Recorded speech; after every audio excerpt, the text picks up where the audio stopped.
ఇద్దరు మావోయిస్టు కీలక నేతలు పోలీసుల ఎదుట లొంగిపోయారు. జననాట్య మండలి వ్యవస్థాపకులు సంజీవ్, అతని భార్య దీనా రాచకొండ సిపి సుధీర్ బాబు ఎదుట హాజరై లొంగిపోయారు.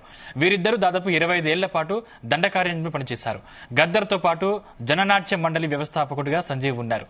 ఇద్దరు ఎన్నో కీలక ఆపరేషన్స్ లో పాల్గొన్నారంటున్న సిపి సుధీర్ బాబుతో మా crime bureau Raviteja face to face. Rachakonda పోలీసుల ముందు ఇద్దరు కీలక మావోయిస్టులు లొంగిపోయారు. ఏ ప్రాంతానికి చెందిన వారు, దేని కారణంగా లొంగిపోయారు అనే దానిపై మనతో పోలీస్ కమిషనర్ సుధీర్ బాబు ఉన్నారు. సార్, ఇద్దరు లొంగిపోయారు, మీడియా ముందు ప్రవేశపెట్టారు.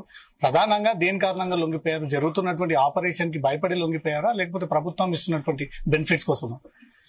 వాళ్ళు వచ్చినప్పుడు మనము అదే ఫస్ట్ ఇంటరాక్షన్ లో మాట్లాడితే వాళ్ళు ముఖ్యంగా చెప్పింది అంటే ఈ తెలంగాణ రాష్ట్ర ప్రభుత్వం ఇస్తున్నటువంటి బెనిఫిట్స్, రిహాబిలిటేషన్ లో వాళ్ళ సపోర్ట్ లైన్ ఎంత ఉందో వాళ్ళు దానివల్ల ఆకర్షితులైనారు.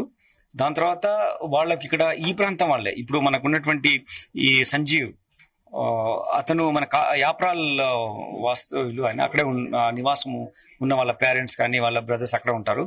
అలానే మనకు ఇప్పుడు పార్వతి అలియాస్ దీనా, ఈవిడ కూడా మహబూబ్నగర్ జిల్లా, ఎస్ట్వెల్ మహబూబ్నగర్ జిల్లా, నాగర్ కర్నూలు డిస్టిక్ ఇప్పుడు ఆవిడ నేటివ్. సో ఆమె ఇక్కడ ఉంటేనే మా నేటివిటీ, మా ప్రాంతంలో ఉన్నటువంటి ఫీలింగ్ ఉంటుంది, మా ఫ్రెండ్స్ ఉంటారు, నాకు ఈజీగా సెటిల్ డౌన్ అని ఉంటుంది. ప్రభుత్వం బెటర్ ఫెసిలిటీస్ ఇస్తుంది, తర్వాత హెల్త్ రిలేటెడ్ ఆస్పెక్ట్స్ కూడా ఉన్నాయి కాబట్టి మేము ఇక్కడ వచ్చామని చెప్తున్నారు వాళ్ళు. సార్, వీళ్ళిద్దరూ దళంలో ఉన్నప్పుడు కీలక ఆపరేషన్స్ ఏమైనా పార్టిసిపేట్ చేస్తున్నారా? వీళ్ళు చాలా కీలకమైన ఆపరేషన్ చేశారు. స్టేట్ కమిటీ మెంబర్ గా ఉన్నారు. For last 23 years state committee member గా ఉన్నారు ఆయన సంజీవ్. అతను 1980లో స్టార్ట్ చేశారు ఉద్యమంలో. రిక్రూట్మెంట్ ప్రాసెస్ మీద ఫస్ట్ ఫోకస్ చేశారు. 16 రాష్ట్రాలు తిరిగి 16 సంవత్సరాలు ఆ ప్రాసెస్ ఉన్న తర్వాత 1996లో మనుగురు దళంలో చేరారు. తర్వాత పాండవ దళంలో పనిచేస్తారు, ఏటూరు నాగరం దళంలో పనిచేస్తారు. అక్కడ నుంచి నార్త్ తెలంగాణ ఎస్జెడ్సీ నుంచి దండకారణ్య ఎస్జెడ్సీకి వెళ్ళారు. వెళ్ళిన తర్వాత అక్కడ కూడా యాక్టివిటీస్ చేస్తూనే ఇప్పుడు ఇక్కడ ఉన్నప్పుడు జన నాట్య మండలి ఎలాగైతే వీళ్ళు ఉన్నారో అక్కడ కూడా వెళ్ళిన తర్వాత చైతన్య నాట్య మంచ్ అని అక్కడ కూడా స్టార్ట్ చేయడం జరిగింది. సిఎన్ఎం అక్కడ స్టార్ట్ చేసిన తర్వాత అక్కడ బికాజ్ వాళ్ళకు 4-5 భాషలు తెలుసు, ప్రజల్ని ఇన్ఫ్లుయెన్స్ అయ్యే విధంగా ఉన్నారు. తర్వాత వాళ్ళు ఇంప్రెసివ్ గా పాటలు పాడేది అట్రాక్ట్ చేసే విధంగా ఉన్నారు. కాబట్టి ఆ కార్యక్రమంలో దళంలో ఉంటూనే దళం విజిట్ చేస్తున్నప్పుడు ఇవన్నీ చేయడం మూలంగా వాళ్ళు డిస్ట్రిక్ట్ డివిజన్ కమిటీ నుంచి ఇప్పుడు స్టేట్ కమిటీ వరకు ఎదగడం జరిగింది. వాళ్ళు టీమ్ లో నుంచి బయటకు వచ్చిన తర్వాత ఖచ్చితంగా హిట్ లిస్ట్ లో ఉంటారు. వీళ్ళు ఏ రకంగా దొరుకుతారు, ఎలా అంత మందించారా, మరి ఎలా వాళ్ళకి సెక్యూరిటీ కల్పిస్తారు మీరు?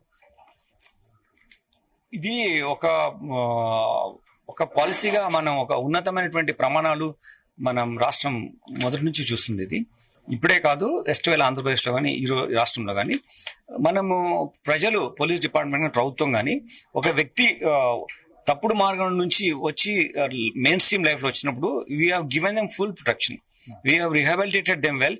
వాళ్ళ రివార్డ్ మనీ వాళ్ళపైన ఏముందో వాళ్ళకి ఇవ్వడం జరిగింది.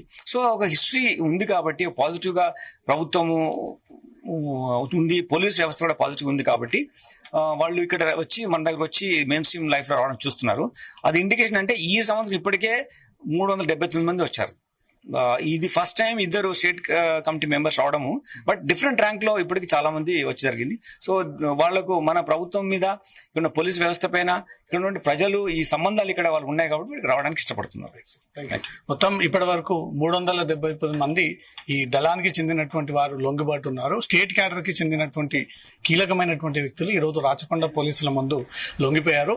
వాళ్ళకు ప్రొటెక్షన్ ఇచ్చేటువంటి బాధ్యత, దాంతోపాటు వారిపై ఉన్నటువంటి రివార్డ్ ని కూడా త్వరలో వాళ్ళకి అందజేస్తామంటూ కూడా రాచకొండ పోలీస్ కమిషనర్ చెప్తా ఉన్నాడు. కెమెరా పర్సన్ కృష్ణతో రవితేజ, జీ న్యూస్, హైదరాబాద్. రాచకొండ